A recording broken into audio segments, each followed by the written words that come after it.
ભાવનગરમાંથી ambergris સાથે 8 લોકો ઝડપાયા। એમ્બરગ્રીસને વેચવા જતા હોવાની એસએમસીને બાતમી મળતા એસએમસીએ 4 શખ્સોને 4.20 કરોડના મુદ્દામાલ સાથે ઝડપી લીધા, જેની તપાસ ફોરેસ્ટ વિભાગને સોંપવામાં આવતા ફોરેસ્ટ વિભાગે અન્ય 4 લોકોને પણ ઝડપી પાડ્યા। ખરસલિયા ગામની સીમમાંથી વધુ 4 શખ્સો એમ્બરગ્રીસ સાથે ઝડપાયા। ફોરેસ્ટ વિભાગે 5.10 કરોડના મુદ્દામાલ સાથે વધુ 4 શખ્સો ઝડપી પાડ્યા।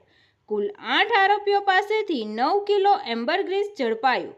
ફોરેસ્ટ વિભાગે 8 આરોપીઓ પાસેથી 9.30 કરોડનો મુદ્દામાલ જપ્ત કરી વધુ તપાસ હાથ ધરી। તંત્રી મહેબૂબ રફાઈ સાથે રિપોર્ટર અયુબ રાઠોડ, તપસ્વી ગુજરાત ન્યૂઝ, ભાવનગર।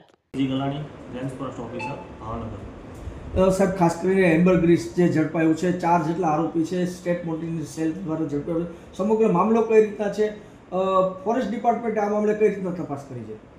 તારીખ 10/7/2026ના રાત્રિના સમયે પોલીસ કંટ્રોલમાંથી મેસેજ મળેલ કે એમ્બરગ્રીસ જે વેલ માછલીની ઉલટી તરીકે ઓળખાય છે, જે સ્ટેટ મોનિટરિંગ સેલની ટીમ દ્વારા પકડવામાં આવેલ છે બાતમીના આધારે, અને તેની ઓળખ અને તેમજ એફએસએલ ટીમ બોલાવવામાં આવેલ અને ફોરેસ્ટ ઓફિસરને બોલાવવામાં આવે। ત્યારબાદ અમારી ટીમ સાથે વર્તેજ પોલીસ સ્ટેશન ખાતે પહોંચી જરૂરી કાર્યવાહી કરવામાં આવેલ। બાદમાં એસએમસીની ટીમ દ્વારા વર્તેજ પોલીસ સ્ટેશનને આખો કેસ છે, જે વેલ માછલીની ઉલટી વાઇલ્ડલાઇફ એક્ટ મુજબ જોગવાઈ થયેલી છે, તેથી તેની તપાસ ફોરેસ્ટ ઓફિસરને કરવાની રહેતી હોય, જેથી તેણે વર્તેજ પોલીસ સ્ટેશનને તપાસ સોંપણી કરવામાં આવેલ। બાદ વર્તેજ પોલીસ સ્ટેશન દ્વારા રેન્જ પોઈન્ટ ઓફિસર ભાવનગરને તપાસ સોંપણી કરવામાં આવેલ।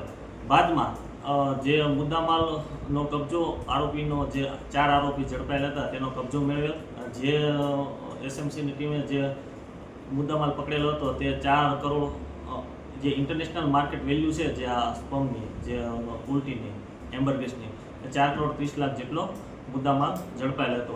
બાદમાં ભાવનગર રેન્જ દ્વારા વન્ય પ્રાણી સંરક્ષણ અધિનિયમ 1972માં જે વેલ માછલીનું જે સ્પમ છે, જે ઉલટી છે, જે બેન છે, જે ટૂંકમાં ગેરકાયદેસર વેચાણ કરવું, તેનો કબજો રાખવો, જે સરકારી પ્રોપર્ટી છે તે બેન છે, એટલા માટે થઈ અને વન્ય પ્રાણી સંરક્ષણ અધિનિયમ મુજબ ગુનો નોંધવામાં આવેલ। બાદમાં જે આનું ઊંડાણ સુધી પગેરું મેળવવા આ વારંવાર જે ધોલેરાથી લઈ મહુવા સુધીની જે દરિયાઈ કોસ્ટલ પટ્ટીમાં વારંવાર આવા કેસ થાય છે, તો ક્યાંથી આવે છે, શું છે, તેનું પગેરું મેળવવા માટે ભાવનગરની ટીમ ઊંડાણપૂર્વક તપાસ કરતા બીજા 4 આરોપી ખરસલિયા ગામે તેમજ ભાવનગર સિટી વિસ્તારમાંથી પકડવામાં આવેલ છે, અને જે ખરસલિયા ગામના જે મૂળ આરોપી છે તેઓ પાસેથી બીજો 5,10,00,000નો મુદ્દા માલ પણ રિકવર કરવામાં આવેલ છે। સાહેબ, આની અંદર હજુ પણ વધારાના કોઈ આરોપી ઝડપાયું લાગે છે? શું મામલો શું?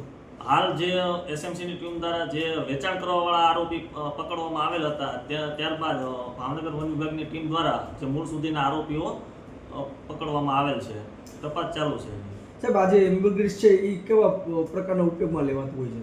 મોટા ભાગે જે લક્ઝરિયસ પરફ્યુમ છે, જે વિવિધ ઇન્ટરનેશનલ માર્કેટમાં જે બહુ હાઈ લેવલના કન્ટ્રી છે એના માટે થઈને ઉપયોગ થાય છે।